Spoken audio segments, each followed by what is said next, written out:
Hi friends, இன்றைக்கி நம்ம கிச்சனில் குக்கு வித் கோமாளில் கிரேஸ் அக்கா அவங்க செஞ்சுருந்த கேழ்விறகு மிக்சர் இந்த ரெசிபி தாங்க பார்க்க போகிறோம். இது ரொம்ப சூப்பராக அட்டகாசமாக செஞ்சுருந்தாங்க. இது நம்ம கிச்சனில் எப்படி செய்கிறதுன்னு பார்க்கலாம் வாங்க. Welcome to Yasmuji kitchen. இப்போது மிக்சருக்கு தேவையானதெல்லாம் மிக்ஸ் பண்ணிடலாமா? அதுக்கு ஒரு பவுலில் 200 கிராம் கடலை மாவு, இது கூட 150 கிராம் அரிசி மாவு, 150 கிராம் கேப்ப மாவு, அதாங்க கேழ்வரகு மாவு. கேப்ப மாவுன்னு கேட்க மாட்டேன்னு சொல்லிடாதீங்க, உங்கள் மைண்ட் வாய்ஸ் எனக்கு கேட்குது. இது கூட 1 டீஸ்பூன் மிளகாய்த்தூள், 1/2 டீஸ்பூன் மஞ்சள் தூள், 1 டீஸ்பூன் உப்பு, 1 சிட்டிகை பெருங்காயத்தூள். இதை சேர்த்துட்டு இதை நல்லா மிக்ஸ் பண்ணி விட்டலாம். இந்த மசாலா எல்லாம் ஒன்றா மிக்ஸ் ஆகி வரணும், அந்த மாதிரி நல்லா கிளறி விட்டுருங்க. இதெல்லாம் நல்லா கிளறி விட்டுட்டு நம்ம மிக்சருக்கு காய வைப்போம்ல ஆயில், அந்த ஆயிலில் ஒரு குழிக்கரண்டி அளவு எடுத்து இது கூட சேர்த்துடலாம். இப்போ இதை சேர்த்துட்டு இதையும் நல்லா மிக்ஸ் பண்ணி விட்டுடலாம். இப்போ ஆயிலும் எல்லா பக்கமும் போடுற மாதிரி நல்லா மிக்ஸ் பண்ணி விட்டுட்டு இது கூட கொஞ்சம் கொஞ்சமாக தண்ணி சேர்த்து இதை மிக்ஸ் பண்ணிக்குவோம். ரொம்ப தண்ணி சேர்த்துடக்கூடாதுங்க, மிக்சர் ரொம்ப இதாக போயிடும், கலண்டு ஓடிடும். அந்த மாதிரி இல்லாமல் கொஞ்சம் கொஞ்சமாக சேர்த்து இந்த மாதிரி கெட்டியாக பிசைஞ்சு விட்டுக்கோங்க. இந்தளவு தண்ணி போதும். பார்க்கும்போது தண்ணி பத்தாத மாதிரி தான் இருக்கும். நம்ம கைகளெல்லாம் நல்லா பிசைஞ்சோம்னா நல்லா இறுக வந்துடும். நல்லா பிசைஞ்சு விட்டு இந்த மாதிரி ஒரு உருண்டை பிடிச்சி வச்சிடலாம்.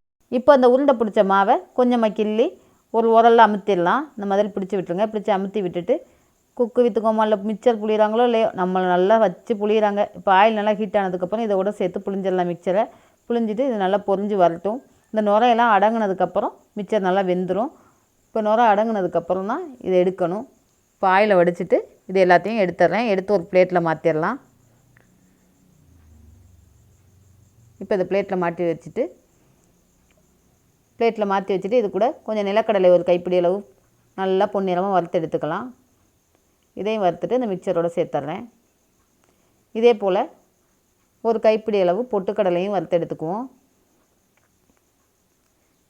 எல்லாத்தையும் வறுத்து இது கூட சேர்த்துடலாம். மிக்சருக்கு என்னென்ன சேர்ப்போமோ அது போல் சேர்த்துடலாம். ஒரு கைப்பிடி அளவு அவல் சேர்த்துக்கிறேன். உங்களுக்கு என்னென்ன சேர்க்க சேவையோ அந்தளவுக்கு சேர்த்துக்கோங்க. பூண்டு சேர்த்தாலும் நல்லா வாசனையாகவே இருக்கும். நான் இதில் பூண்டு சேர்க்கலை. பூண்டு வேணால் நீங்கள் தட்டி இது மாதிரி ஃப்ரை பண்ணி சேர்த்துக்கோங்க. இது கூட அவல் சேர்த்துட்டு கொஞ்சம் கருவேப்பிலை 2 கொத்து சேர்த்துருக்கேன். அதையும் நல்லா ஃப்ரை பண்ணிவிட்டு இதையும் எடுத்து போட்டுடலாம்.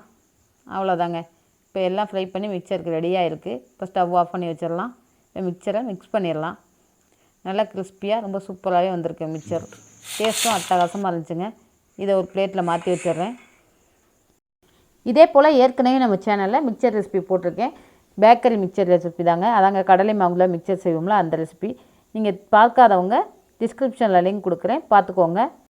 இந்த ரெசிபி உங்களுக்கு பிடிச்சிருந்துச்சின்னா மறக்காமல் லைக்கை தட்டி விட்டுருங்க. அப்படியே நம்ம சேனலுக்கும் சப்ஸ்கிரைப் பண்ணிடுங்க. இதே போல் குக்கு வித் கோமாளி ரெசிபிஸ் எல்லாம் நம்ம சேனலில் அப்லோட் பண்ணியிருக்கோம், மறக்காமல் பார்த்துருங்க. மீண்டும் ஒரு நல்ல ரெசிபியோட அடுத்த வீடியோவில் உங்களை சந்திக்கிறேன். நன்றி.